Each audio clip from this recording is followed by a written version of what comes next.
হয়ে গেল ইউসিসিআই বিশ্ববিদ্যালয়ের বাংলাদেশ শাখার সামার সেশনের ওরিয়েন্টেশন।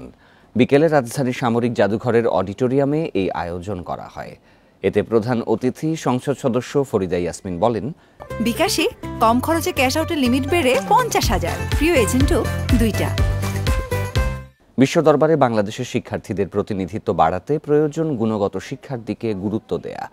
এ সময় শিক্ষা খাতে সরকারের লক্ষ্য অর্জনে তরুণ প্রজন্মকে এগিয়ে আসার আহ্বান জানান বাংলাদেশ ব্যাংকের সাবেক গভর্নর আতিউর রহমান।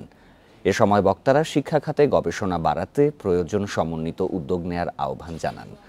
বিশ্বের শীর্ষ 300 বিশ্ববিদ্যালয়ের মধ্যে ইউসিএসআই বিশ্ববিদ্যালয় একটি, যার প্রধান ক্যাম্পাস মালয়েশিয়ার কুয়ালালামপুরে।